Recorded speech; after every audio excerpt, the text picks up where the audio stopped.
Alright, this is the video that's actually been requested off and on for quite a few years because anytime I mention Booster Gold, I'm always asked, well, when you want to make a video saying why you hate them. I'm kind of like, why make a video that's going to be so negative and profanity ridden all the way through it? And it's time. It's time. I mentioned Booster Gold in a few videos back. I don't remember which one and stuff. And again, it was in the comments, and then I got some little personal messages. And I mean, I know it's a joke, and I know it's a fictional character, but the disdain I have for Booster Gold, if it's something you want to hear, I'll give it to you. I mean, it's my personal opinion, and it's one of those things where this is, my facts are going to be like probably 99% right, and you'll hear why, because they've gone back and retconned stuff in Booster Gold even before 52, and nobody noticed, I can't turn my mind off on how I look at things. Okay, I usually see the big picture in comics and books, how things connect, or how something is said in one book and it can be over here, and if it doesn't flow, it drives me nuts. I can't turn it off. It's just how I read things. I don't take it too serious. It's just how things work. I do the same thing with like television shows and music and stuff. I think about a song or a guy who quit one band and went to another band. I can watch The Big Bang Theory, and I can draw a line through the history of TV, like Kelly Quaco working with John Ritter, and Johnny Galichney working on Roseanne, and meeting, he was actually on stage with the cast of Gilligan's Island, and I can like string how all these shows connect and stuff. That's just how it works. I can't turn it off, so that's one of the reasons Booster Gold drives me nuts. So we're going to start with bare facts here, right? I actually went to Wikipedia to, kind of see if I could get a few more facts straight and stuff. And right off the bat, they got the date wrong that Booster came out. They said he came out in February of '86, right? No, man, that was the cover date on a comic book, okay? Cover dates on comic books are not the month they come out. Cover dates on comic books are in the future, and they used to be used to tell stores and anybody that sold comic books, had a spinner rack, or you had a soda shop that had a rack of comic books, how long to keep the books out, and usually, 2 months. Booster actually came out in 1985. Let me set the scene, okay? 12-year-old little Howlermouse, he's been reading comics for years, and all of a sudden, all these big things were happening, things you just never saw in comic books before. Great things were destined to come. Crisis on the Infinite Earths hit. You never saw anything like it. Flash died. Supergirl died. There's some serious shit. For comic books. And the multiverse was getting killed. And everything DC had established for 50 years was going to change. And what was going on? Great things were going to happen. And great things did come out of it, man. I don't know if I got anything here, but, I mean, you had like, John Byrne revamped Superman. Love it or hate it, man, it was a big deal. George Perez came out and made a Wonder Woman that nobody could beat. Suicide Squad came out, man. That was a book that was trying to be serious in this four-colored world and stuff, even with the art being atrocious. And the things that we had suffered through before that, thanks to like X-Men and stuff like that, I was kind of excited about it being a kid and stuff, but as the series went on, I couldn't stand it. We had our Justice League Detroit with Vibe and all this stuff, It was time to get the slate clean and get the barnacles off, and great things were coming, and they came. And then all of a sudden, in the middle of this, the first real new character that came out of the post-crisis universe was Booster Gold. And I'm just kind of like, okay. And I gave him a chance. I didn't go in hating him. I didn't like his look. I couldn't understand him. So let's start with his look, okay? He looks ridiculous. First of all, he's from like the 24th, 25th century. And originally, he was a college football player that's betting on his own games. So he was fixing his own games. Okay? Okay, he never gets redeemed. Okay? They retconned it years later saying that his dad influenced him. He never saw his dad for years, and his dad talked him into it. And it was his dad who was gambling. So he gets a job in a space museum. And all of a sudden, man, like this museum is teaching him stuff about, he's picking a lot, I don't know, but being in this museum, he gets exposed to like superheroes and stuff of the 20th century. He decides that's what I need to do. I'll go back and have the fame and the glory and the money that I didn't get for being a football player or gambling on them. The guy's all about shortcuts and glory and egotistical stuff, and that's what he's thinking. So he steals from this, and right there is a big mistake, because what does he steal? I'll tell you exactly what he steals. Since Wikipedia had it wrong, I went back and whipped out my who's who. Not saying that these are 100% correct, but they're better than what was on Wikipedia. And he steals a Legion of Superheroes force field belt. He steals a Legion flight ring, wrist blasters, power rods, and comes up with this costume. And he even steals a security droid that is supposed to like keep things from getting stolen and report to police and stuff of Skeets. You know, and since Skeets works in a museum, I guess he knows all this history. You know, right there, it doesn't make sense. Security droid, Skeets. I don't care if it is comic books. But here's the biggest thing I couldn't understand. Okay, they were kind of alluding in the when those first couple issues came out, people started noticing the flight ring of Legion and stuff. Is this a Legionnaire? What's going on? You know, there's a big mystery behind him. So there's a little bit of, this could be kind of cool. They're doing something here. No. It turns out he just stole the stuff. But here's what I never understood. The Legion is from the 30th century, 500, 600 years before this stuff should have been in the museum. And I think they had a prototype of a time bubble, and they've gone back and forth, at least for me, whether it was Rip Hunter's prototype, which never would have ended up in a museum, of his time bubble. And Rip Hunter is a character that I go way back liking a lot. I mean, that was kind of well known with people in the comic book shops and my friends and stuff. And then it was sort of alluded to that maybe it was a Legion time bubble, you know, one of the Legion's time bubbles. Well, you know, seeing the big picture and stuff, I can see how a time bubble and time travel technology could be connected to the Legion, and how the cosmic energy that Starman used from the 40s and Jack Knight Starman, you know, I mean, you read my All-Star Squadron back then, could, you know, be the same cosmic stuff that, you know, the Legion talks about. You know, that's how I was putting it all together. So a lot of this stuff was just me reading into things, probably getting disappointed. But they still ended up acknowledging this stuff, right? So number one, if you're in a freaking museum, why do you hire somebody who's in a big scandal, even if it is a janitor job? You know, nothing wrong with that. You know, my very first job was a custodial engineer, working for cleaning out a middle school. And then all of a sudden, why in a museum would you have all this stuff active? Why would you have the real time bubble out there if it's still able to work? I mean, in museums today, they don't really put out the real oil paintings and stuff. Like, you know, there's a big rumor that the Mona Lisa they display is a copy, and they keep the other one in a vault, so it can't be really stolen. You know, things like that that nobody really knows. So right there, in this security droid, you know, its main function is to keep things from being stolen, and it helps them out. And he comes back to 1985. It says it right in the book, and he comes back with a cape and this ridiculous costume.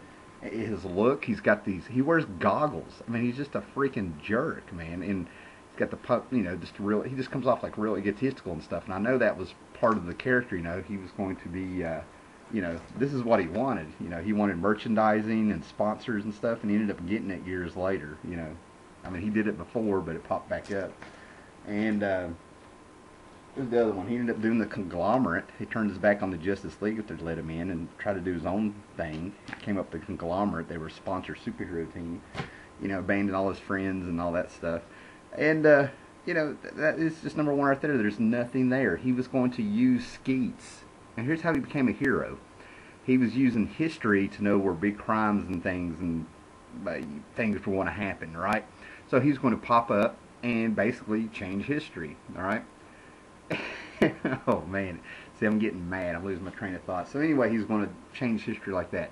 But on top of that, when he joined the Justice League, one of the greatest things to happen after Crisis, when they came on with this book, you're going to get, you were going to get, you're going to see these characters. You're going to see a different Green Lantern. I mean, we didn't know what was coming. Now, don't get me wrong. We want to see a little bit of Mr. Miracle. If you were a Kirby fan, you were like, thank God, Black Canary was back, and you were sitting there hoping that she's going back to the fishnets.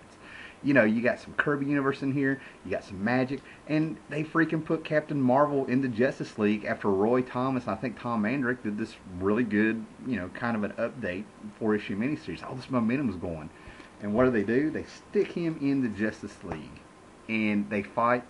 The first people they fight is the Royal Flush Gang. All this damage, people could be hurt, civilians could be hurt, and it turns out they were hired. It was all staged. So this guy is staging supervillain fights and letting the press know that what's going on so they can hurry up and be there. That's not very heroic, especially when you're hanging out and trying to join the Justice League. Yes, he had help from Maxwell Lord.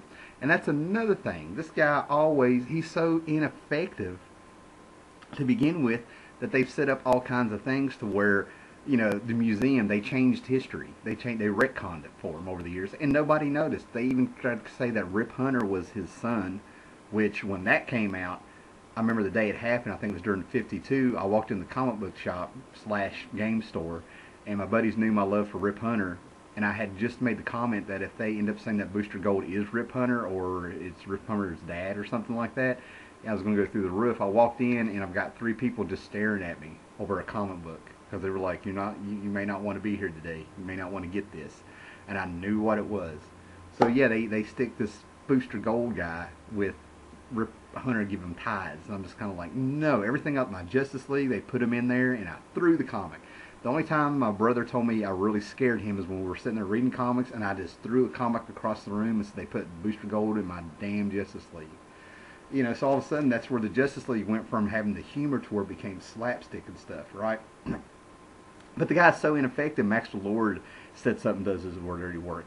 They always act like Booster's just some guy that's been manipulated and stuff like now. I mean, he made the decision that he set out before. He's the one that stole stuff from the museum. He's the one that was, fixing his own games and gambling on them. He's the one that was doing all this stuff, and then all of a sudden they try to switch it. They knew the stuff wasn't heroic, or they were trying to give him a pass, so they try to make him naive. Max Lord set it up. They're saying that Rip Hunter and Booster Gold's sister had messed around with times where they had all that stuff set up with him in the museum, which makes a little bit more sense. This guy knew what he was doing. They're trying to act like he had some big destiny. Booster Gold does not have a big destiny. He's a fuck up. He wears goggles, for God's sake. I mean, just come on. What's the point? It's all image with him. Okay, so he gets with, all of a sudden he starts hanging out with our buddy the Blue Beetle, okay, Ted Kord. Now, this was part of the excitement coming on because, DC had bought the Charlton characters because Dick Giordano, Charlton Comics had gone out of business. Dick Giordano worked for Charlton, and he loved those Charlton heroes, like Captain Atom and Blue Beetle, Nightshade, Peacemaker, Thunderbolt, and all those guys, and they were getting brought in all of a sudden, man, so we also get to see a little bit of Ted Kord Blue Beetle. Now, before you kind of chuckle at the name Blue Beetle, Jim Steranko got to meet the creator of the Blue Beetle and even looked at him and said, where did you come up with Blue Beetle and why? And the guy looked at him and said, well, I'll give you 2 words, Green Hornet. All of a sudden it just made sense. And Green Hornet actually had a legacy. Not only, this is the Blue Beetle we're talking about, okay, Ted Kord. But we're also talking about going back to the 40s, the golden age, where there was this guy. Now, the Ted Kord Blue Beetle was a Steve Ditko creation. He had the ship, the Beetle ship, and he had the air gun. He was a bit acrobatic. You could compare him to Spider-Man, but if somebody's going to harp on Spider-Man, shouldn't it be the guy that created him, Steve Ditko, and all this stuff? And it was actually a fun character. He had a lot of potential. A little bit of a different twist. Lynn Wine was doing some pretty good stuff with him on his own, and all of a sudden, they merge. They merge him. They merge these 2 guys together into a comedy team, Blue and Gold, and we turned a Steve Ditko creation into a joke. I mean, how could Blue Beetle was heroic, and what do they do to him? Well, anyway, here's the Justice League stuff that was building up to. There was some serious stuff going on, and then all of a sudden it just stops dead with Booster Gold in there. But what does Ted Kord get for ended up being Booster Gold's friend? He ends up dying, all because he's there. That's what kills me, man. It just blows my mind. I'm like, you got to be kidding me, man. They wasted this great character and stuff, So that's one of the reasons I can't stand the guy. He's a joke. He looks ridiculous. They were sticking him in everything I was reading. John Byrne's Superman, the Justice League, Rip Hunter. It's like they were pissing me off. And then here recently in the DC 52, the 2 westerns that I can read are Rawhide Kid, okay, from Marvel, and Jonah Hex. Jonah Hex is a classic. Jonah Hex is an all-star western. It's one of the books that was still kicking butt and stuff even after the DC 52. Jimmy Palomito has been doing some really great work on it. I got friends that love that stuff, and they stick Booster Gold in it. I mean, it's like they're just, DC just like, what's going to piss Tim off, What's going to piss Howlermouse off? And we got teased over the years. I know I got them here. But we got teased over the years. I know I pulled the books out, man. Booster Gold, when they were killing Superman in the early 90s, Dan Jurgens came on, the creator of Booster Gold came on, took over the Justice League, and they tied the Justice League books into Death of Superman books into this, and who gives Doomsday his name? Booster Gold. And Dan Jurgens took a shot, man. Tried to make Booster Gold heroic. He got the shit beat out of him. Got his costume all ripped up. Everything that he had stolen and stuff like that is now demolished, and he's on death's doorstep. And I'm like, come on, let him die, let him die. He named his own death. I thought that'd be kind of cool. Well, he survives and he gets this stupid battle armor. Goes into extreme justice, and that's where a lot of this retcon and stuff was going on. They were trying to clean up their mess because Booster, for some reason, DC feels the need to keep accommodating this joke of a character. They keep accommodating them, right? Now, here's how bad the accommodation is going, and maybe you can follow me here. And this is where maybe my facts get wrong because I'm not going to do anything, all right? They tried to mess with The Killing Joke, a classic story. A story who here lately, thanks to Grant Morrison trying to say Batman killed him at the end, got a whole new life and a lot of this stuff going on. Ted Kord, the Blue Beetle, died more or less, in my opinion, for hanging out with Booster Gold. It should have been Booster Gold that was dying. They're going to try to make somebody a hero. They took the time to make Ted Kord die to bring in the next big crossover there. Infinite Crisis, Countdown to Infinite Crisis, and he went out like a man. They redeemed the Blue Beetle, and one of the things they did was take Booster Gold out of the story. And all of a sudden, Ted Kord is now. You should have seen the stuff they did to the Blue Beetle. Made him fat, made him a joke, and just, oh God, it was awful.